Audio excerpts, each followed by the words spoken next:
Céline. Bonjour Thierry. Merci d'avoir répondu présente à mon appel.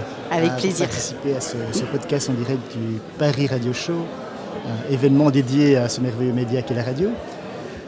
Alors, si je ne me trompe pas, tu es directrice commerciale de TF1 Pub. C'est ça. Et tu ne vas pas passer outre les fameuses questions que j'ai posées Je suis prête. à tes autres collègues. Et donc, on va démarrer ceci à l'instant. Est-ce que tu es prêt ? Je suis prête. C'est parti. Alors, sucré ou salé ? Plutôt salé. Mer ou montagne ? Mer. Hôtel ou camping ? Hôtel. Viande ou poisson ? Viande. Lève-tôt ou couche-tard ? Lève-tôt. Livre ou audiobook ? Livre. En termes de film, plutôt comédie ou policier ? Policier. Quel est ton plat préféré ? Les pâtes. Le deuxième qui me dit ça. Alors, quel est le talent que tu as qui est caché et qui pourrait nous surprendre ? J'aime bien chanter, mais je chante pas très bien. Mais j'aime bien quand même. Est-ce que tu veux pousser un petit peu la chansonnette ? Merci. Non, on continue les questions. J'aurais pas dû dire ça. Quel était ton premier job ? J'ai tout de suite été commerciale en régie, pub. Tu es tombé dedans Tout de suite, toute petite.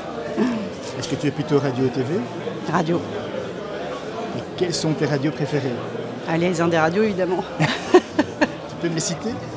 J'aime beaucoup TSF Jazz, qui est arrivé dans le groupement là, au mois de septembre, qui est revenu dans les Indes radios, que j'aime beaucoup. J'aime Oui FM, parce que j'aime le rock. Voilà. Est-ce que tu peux nous rappeler combien de radios se trouvent du côté des Indes ? 128. Je ne peux pas toutes te les citer. Sinon, on va dépasser les 10 ma question minutes. suivante, on dépasse la minute, donc je vais passer à la question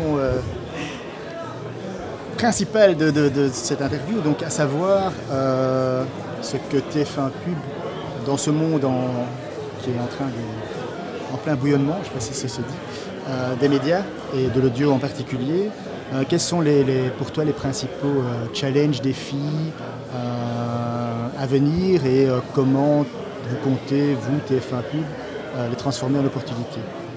Il y a pas mal d'enjeux, comme tu le dis, c'est un marché qui est en pleine mutation.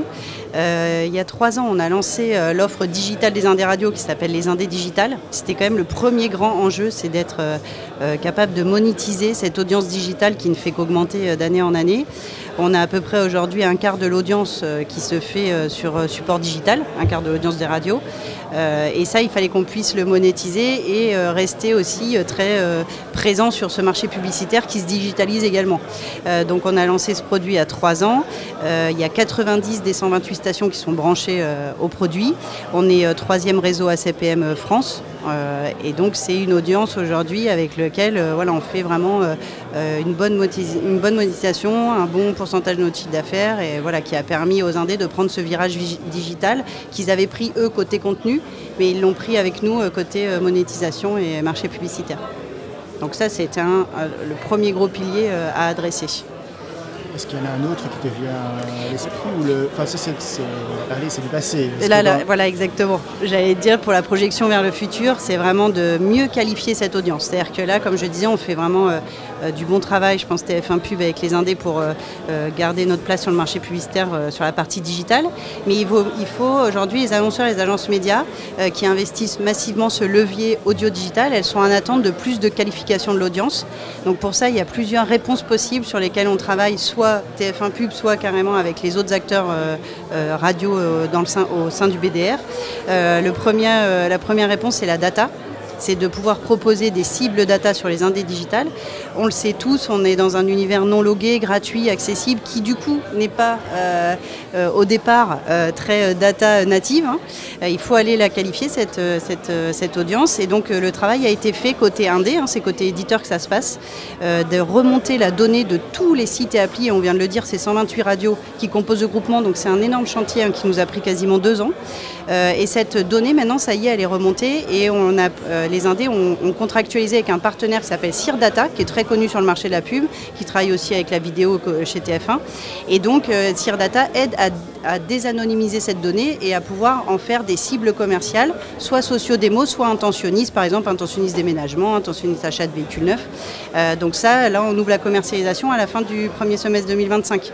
Donc on aura fait, j'ai envie de dire, une data de puristes avec un chantier qu'on a mené pendant 2 ans de A à Z pour pouvoir proposer aux annonceurs, aux agences médias, vraiment les segments data dont ils ont besoin pour être sûrs de toucher l'audience qu'ils souhaitent cibler. Donc ça, c'est la première réponse sur ce que j'ai appelé mieux qualifier l'audience digitale. Et la deuxième réponse, c'est un enjeu de mesure. Donc là, c'est plutôt tous les acteurs du média autour de la table au sein du BDR pour essayer de voir avec Médiamétrie comment on peut proposer d'opérer sur du total audio. C'est ce qui fait beaucoup en vidéo. Et aujourd'hui, on n'est quand même pas tout à fait optimum sur le fait de construire un plan radio plus audio digital avec des performances associées qui soient communes. Donc ça, c'est tout l'enjeu de Médiamétrie et des acteurs. Il y a quand même eu beaucoup d'évolutions sur la mesure du média radio, puisqu'on a quand même maintenant une partie de la mesure qui se fait via l'AIP de manière automatique pour la couverture, mais c'est pas suffisant pour en faire un plan total audio, ce que recherchent aujourd'hui les agences.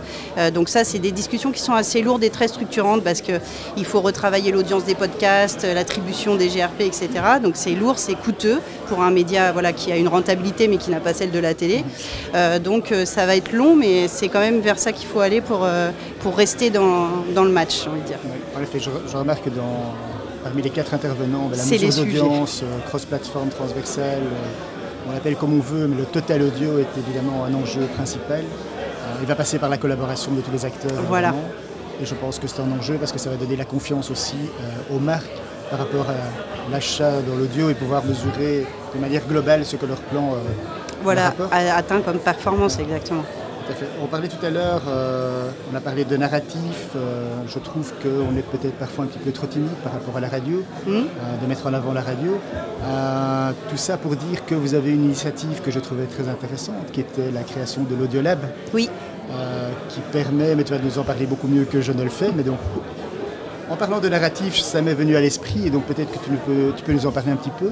Oui, c'est vraiment notre succès 2024, on va dire. L'idée, c'était de se dire que justement ce marché en pleine évolution, en pleine mutation, qui connaît maintenant beaucoup de nouveaux acteurs aussi. On sort un peu du périmètre des acteurs historiques radio pour inclure les plateformes de streaming, pour inclure tous les GAFA aussi qui sont arrivés. Et donc on sentait que les agences médias et les annonceurs avaient besoin de plus de pédagogie et de décryptage. Et on s'est dit que c'était à nous de le faire en tant qu'acteurs essentiels de l'écosystème. Donc on a une présentation, on fait venir. Donc l'idée, c'est vraiment de faire venir les annonceurs chez TF1 Pub dans une salle qui a un grand showroom ultra équipé qui sert aussi à des décryptages vidéo. Et donc là, on l'a pensé en version totale audio. Et donc, ce qui structure cette présentation qui dure à peu près 2 heures, c'est une première grosse partie de décryptage du marché de l'audio, les nouvelles, les dernières mutations, les nouveaux entrants et quelle est la place de la radio dans ce nouvel écosystème. On partage pas mal de données issues de Global Audio, de données d'audience et de consommation. Et ensuite, il y a une deuxième grosse partie qui est menée par 6e Son, qui est une agence leader mondial en branding sonore, qui a fait notamment le branding sonore de la SNCF, pour un des plus connus, mais ils ont un portefeuille incroyable de marques. Et eux viennent faire un peu de pédagogie parce que c'est vertueux pour nous. Plus on a des bonnes créations radio, plus les marques se dotent d'identité sonore et plus ils sont efficaces dans leur prise de parole et plus c'est agréable à l'oreille des auditeurs. Donc tout ça est un cercle vertueux. Et donc voilà, c'est les 2 gros piliers de l'Audiolab. On peut rajouter à ça, on fait une petite partie sur les dernières innovations pub, l'intelligence artificielle, les derniers objets high-tech audio. Et voilà, c'est assez complet, ça plaît beaucoup. Et les marques viennent, on arrive à rassembler déjà du top management chez nos gros annonceurs. Et puis, c'est les directions marketing comme marques qui sont toutes ensemble pour discuter création, radio, audio. Donc, un format qui fait la promotion de l'audio au sens large et dont on est les fers de lance. Je ne peux que te féliciter pour cette initiative. Merci. Merci beaucoup pour cette discussion super intéressante. Merci pour l'invitation. Et je te souhaite le meilleur pour 2025 et au plaisir de te revoir. Merci Thierry. Merci beaucoup Céline. Bon salon.